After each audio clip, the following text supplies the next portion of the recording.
নমস্কার বন্ধুরা, আশা করছি আপনারা সবাই ভালো আছেন এবং সুস্থ আছেন।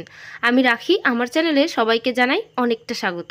তো বন্ধুরা, প্রতিদিনের মতো আজও চলে এসেছি খুবই গুরুত্বপূর্ণ কিছু টিপস নিয়ে, যেগুলো আপনাদের অনেকটা কাজে আসতে পারে। তো আমি চলে যাব আমার প্রথম টিপসে। আমরা যখন রান্নাবান্না করি, যেখানে করছি পাশে এই ধরনের মশলাপাতির কৌটাগুলো রাখা থাকে। তো সব ধরনের মশলা থাকে, দেখবেন রান্নার যে একটা ঝাঁঝ বাইরে আসে তেল চিট উঠতে উঠতে সেই কন্টেনারগুলোর উপরে, ঢাকনার উপরে প্রচুর পরিমাণে নোংরা তেল চিটে আটকাতে থাকে। তো মাঝে মধ্যেই যদি পরিষ্কার না করি খুবই খারাপ অবস্থা হয়ে যায়। তো এরকম যখন কন্টেনারের ঢাকনাটা এতটাই খারাপ হয়ে যায়, কি করবেন, কিভাবে পরিষ্কার করে নেবেন? আমি এখানে একটা বাটি নিয়েছি, বাটির মধ্যে দিয়ে দিলাম কিছুটা পরিমাণ ভিনিগার, আর তার মধ্যে দিচ্ছি কিছুটা খাবার সোডা। তো খাবার সোডা দেওয়ার সঙ্গে সঙ্গে রিয়াকশানটা দেখতে পাচ্ছেন, চামচের সাহায্যে এইভাবে আস্তে আস্তে আমি এটা মিল করিয়ে নিচ্ছি, একটা মিশ্রণ তৈরি করে নিচ্ছি। একটা ব্রাশের সাহায্যে এই কৌটার উপরে যে তেল চিট পড়ে গেছে, সার্ফ সাবান দিয়ে খুব বেশি ডলাডলি করতে হবে, তবেই কিন্তু পরিষ্কার হবে। তো আমি ওইভাবে পরিষ্কার না করে ছোট্ট একটা কাজ করে নিলাম। এই মিশ্রণটা তৈরি করে মিশ্রণটা ঢাকনার উপরে এইভাবে লাগিয়ে দিচ্ছি। লাগিয়ে 2 থেকে 3 মিনিট রেখে দেবেন। রাখার পরই একটা ব্রাশ দিয়ে ঘষা দেবেন, দেখবেন কতটা সুন্দরভাবে পরিষ্কার হয়ে যাচ্ছে। কিন্তু পরিষ্কার করতে কোনো কষ্ট হবে না, ঝামেলা হবে না, বিনা ঝামেলায় একদম পরিষ্কার পরিচ্ছন্ন হয়ে যাচ্ছে। কারণ এর মধ্যে যেহেতু খাবার সোডা আছে, ভিনিগার আছে, খাবার সোডা আর ভিনিগার কিন্তু ক্লিনিংয়ের জন্য ভীষণ উপকারী। আর যতই জেদি দাগ থাকুক না কেন, খুব সহজেই কিন্তু সেই দাগ উঠে যেতে বাধ্য। তাই এরকম একটা মিশ্রণ অবশ্যই বাড়িতে তৈরি করে নেবেন যখনই এই সমস্ত কন্টেনারের ঢাকনাগুলো পরিষ্কার করছেন। আমি কিন্তু এখানে কথা বলতে বলতে কিছু সময়ের মধ্যেই এই ঢাকনাগুলোও পরিষ্কার করে নিলাম। এইবার এটাকে পরিষ্কার করা হয়ে গেছে। উপরে এবং সাইডেও এই যে জায়গাগুলোর মধ্যে ডিজাইন থাকলে তার মধ্যে নোংরা তেলচিট আটকে থাকে, সেখানেও পরিষ্কার করে নিচ্ছি। এবার এটাকে একটু জল দিয়ে পরিষ্কার করে আমি দেখিয়ে দিচ্ছি। দেখতে পাচ্ছেন বন্ধুরা কতটা সুন্দর পরিষ্কার হয়ে গেছে। একটা শুকনো কাপড় দিয়ে এটাকে সুন্দর করে মুছে নেবেন, তাহলেই দেখবেন আমাদের যে কন্টেনারগুলো খুবই নোংরা ছিল, দেখতে খুব খারাপ লাগছিল, সেগুলো খুব সুন্দর পরিষ্কার হয়ে গেছে। আশা করছি এই টিপসটা অনেকটা কাজে আসবে। চলে যাবো পরবর্তী টিপসে। এখানে আছে বেশ কিছুটা চিংড়ি কিন্তু বাড়িতে বাচ্চা হোক বড় হোক সবাই খেতে খুব পছন্দ করে। এই যে চিংড়িটা খেতে যেমন পছন্দ, সবার ভালোবাসে খেতে, তেমনি পরিষ্কার করাটা খুবই কঠিন। কারণ চিংড়ির পরিষ্কার করতে গেলে একটু যদি আপনারা সাবধানে পরিষ্কার না করেন, তাহলে কিন্তু অনেকটা ক্ষতি হতে পারে। চিংড়ির এই খোসাটা এইভাবে তুলে দেবেন। তুলে দেওয়ার পর এই চিংড়ির পিঠ বরাবর একটা ময়লার থলি থাকে। এই যে নোংরাটাকে আমরা যদি পরিষ্কার না করি, এটা যদি খেয়ে ফেলি, তাহলে কিন্তু আমাদের ডায়রিয়া হওয়ার সম্ভাবনা থাকতে পারে। মানে অসুবিধা হতেই পারে, শরীরের যে কোনো সমস্যা, পেট খারাপ হতে পারে। তো আমরা কি করব, একটা সেফটি পিন নিয়ে নিয়েছি। সেফটি পিনটাকে চিংড়িটার খোসাটা খুলে ফেললাম। খোলার পর ঠিক লেজের দিকে এইভাবে সেফটি পিনটা ঢুকিয়ে উপরের দিকে এইভাবে টান দেবো, তাহলে একটা সরু সুতোর মতো অংশ বেরিয়ে আসবে। সেটাকে টান দিলেই দেখবেন ওই যে ময়লার যে থলিটা, সেই থলিটাই কিন্তু এই লম্বা শিরের মাধ্যমেই থাকে, এটা এভাবে বেরিয়ে আসছে।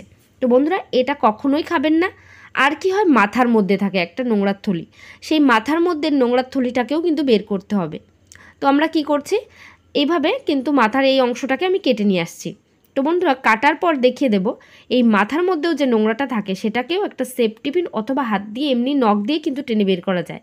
তো আমি সেফটি পিন দিয়ে দেখিয়ে দিচ্ছি। এই যে সেফটি পিন দিয়ে এইভাবে টান দিলেই কিন্তু আমাদের চিংড়িটা সম্পূর্ণ পরিষ্কার হয়ে গেছে। এইবার এই চিংড়িটা খাওয়ার জন্য কিন্তু একেবারে উপযোগী। আমি আরও একটা চিংড়ি দেখিয়ে দিচ্ছি কিভাবে পরিষ্কার করে নেব। তো বন্ধুরা, এখানে আমি কিন্তু আরও একটা চিংড়ি নিয়ে নিয়েছি। চিংড়িটার খোসাটা তো আমি তুলেই ফেলবো। এই যে এখানে খোসাটা আমি তুলে ফেলছি। তোলার পর আমি আরও একবার কিন্তু দেখিয়ে দিচ্ছি। একবার দেখিয়ে দিয়েছি, আপনারা যারা বুঝতে পারেননি তারা আরেকবার দেখে নেবেন। এবার খোসাটা এভাবে খোলার পর এই লেজের দিকের যে অংশটা আছে, এইখানে সেফটি পিন এই যে পিঠের দিকটা একটু ঢুকিয়ে দেবো। ঢুকিয়ে ওখানে কিন্তু দেখা যায় এই নোংরা যে শিরাটা, তার নিচ দিয়ে ঢোকাবেন, তাহলেই উপর টান দিলে দেখবেন সুতো মতো বেরিয়ে আসবে। এটা পরিষ্কার করার পর আপনারা প্লেন জলে ধুয়ে নেবেন, তাহলে কিন্তু খাওয়ার জন্য একেবারে উপযোগী। কারণ চিংড়ি যখনই দেখবেন অনেকটা করে হয়, মানুষ কিন্তু খুব একটা ভালো পরিষ্কার করতে চায় না। কিন্তু আমাদের সবসময় খেয়াল রাখতে হবে, স্বাস্থ্যই কিন্তু আমাদের সবথেকে মূল্যবান একটা জিনিস। তো সেই জন্য আমরা যখনই কিছু পরিষ্কার করব, একদম পারফেক্ট পরিষ্কার করার চেষ্টা করব, তাহলে কিন্তু আমাদের শরীরটা খুবই ভালো থাকবে। এখানে দেখতে পাচ্ছেন বেশ কিছুটা চিংড়ি আমি পরিষ্কার করে নিয়েছি। আশা করছি বন্ধুরা আমার এই টিপসটা আপনাদের অনেকটা কাজে আসবে, অনেকটা ভালো লেগেছে। চলে যাব পরবর্তী টিপসে। পরবর্তী টিপসে, বাজার থেকে যখন মাছ কিনে আনি দেখবেন সেই মাছগুলোকে আমরা প্রথমে কি করি, জলে ধুয়ে নিই। তো বন্ধুরা, এখানে আমি বাজার থেকে আনার পর মাছটা কি করতে হয়, যদি কেটে আনার পরও কিন্তু এর মধ্যে একটু আষ্টে থেকে যায়, সে আষ্টেগুলো পরিষ্কার করতে হয়। আর একটা জায়গা, এই যে মাছের পেটের ভিতরে কিন্তু কালো একটা স্পট থাকে, দাগ থাকে, সেই দাগগুলো নখ দিয়ে খুঁচে খুঁচে পরিষ্কার করে দেবেন। তাহলে কিন্তু আমাদের স্বাস্থ্যের পক্ষে সেটাও ভালো, কারণ এই পেটের মধ্যে যে একটা কালো আস্তরণ থাকে সেটা খাওয়া ঠিক নয়। তাই আমরা এইভাবে পরিষ্কার করে নেব মাছগুলো, আঁশগুলো যেখানে যা আছে সমস্তটাই পরিষ্কার করে নেব, এবং পেটের ভেতরে যে কালো একটা স্পট থাকে সেটাকেও পরিষ্কার করে নিচ্ছি। তো বন্ধুরা, বাজার থেকে আনার পর আপনারা তো মাছ এভাবে পরিষ্কার করে নেবেন। নেওয়ার পর আমরা কি করব সেটা দেখাবো। তো কথা বলতে বলতে আমার কিন্তু সমস্ত মাছই এখানে ধোয়া হয়ে গেছে। ধোয়ার পর আপনাদের দেখিয়ে দিচ্ছি যে মাছটা পরিষ্কার করে নিলাম। পরিষ্কার করার পর কিভাবে ফ্রিজে রাখবো সেটাও দেখাবো। আর মাছ ধোয়ার পর আমাদের হাতে যে একটা আষ্টে গন্ধ হয় সেটা কীভাবে রিমুভ হবে সেটাও দেখাবো। মাছটা ধোয়া হয়ে গেছে, আমি হাতে হ্যান্ড ওয়াশও নিয়ে নিয়েছি। হ্যান্ড ওয়াশটা এভাবে হাতে আমরা ঘষে নিই, সাধারণত এটাই করি। তো এটা করার পরও দেখবেন যতই হ্যান্ড ওয়াশ দিই না কেন, হাত থেকে একটা মাছের যে আষ্টে গন্ধ, সেই গন্ধটা কিন্তু রিমুভ হয় না। তো আমাদের অনেকটা অস্বস্তির কারণ হয়ে যায় সেটা। আমরা কিভাবে সেই গন্ধটা রিমুভ করব? কিছুই না, বাড়িতে আমরা সকাল বিকালে সবাই চা খাই। চা খাওয়ার পর যে ছেঁকনির মধ্যে যে অবশিষ্ট চাটা থেকে যায়, এটা তো ফেলে দিই, অনেকে আবার গুছিয়ে রাখেন। তো এই যে চা পাতাটা আমরা হাতের মধ্যে নিয়ে নেব, হাতের মধ্যে নিয়ে সেই চা পাতাটাকে হাতে বেশ রগড়ে ভালো করে হাতটা কিন্তু পরিষ্কার করে নেব। এইভাবে চা পাতা দিয়ে যদি পরিষ্কার করে নেন তাহলে আমাদের হাতের কখনো কোনো আষ্টে গন্ধ তো হবেই না, সঙ্গে আমাদের হাতটা কিন্তু খুব সুন্দর পরিষ্কার হয়ে যাবে। এইভাবে পরিষ্কার করে দেখবেন আপনাদের হাতে যে কোনো ধরনের আষ্টে গন্ধ থাকুক না কেন, চা পাতার একটা যে গুণ, সেই চা পাতার গুণের কারণেই এই গন্ধগুলো কিন্তু একেবারে চলে যাবে। আমাদের আর কোনো অস্বস্তি কিন্তু হবে না। হাতটা এখানে কতটা পরিষ্কার হয়েছে দেখতে পাচ্ছেন। চলে যাব পরবর্তী টিপসে। মাছ ধোয়ার পর আমাদের সিঙ্কের মধ্যে যে অবস্থাটা হয়, প্রচুর আষ্টে গন্ধ হয়, যেমন হাতে হয় তেমনি সিঙ্কের মধ্যেও হয়। তো আমরা কি করব, সেই ব্যবহার করা চা পাতা কিছুটা আবার আমি রেখে দিয়েছিলাম, সেটাকেও এইভাবে সিঙ্কের মধ্যে দিয়ে দিচ্ছি।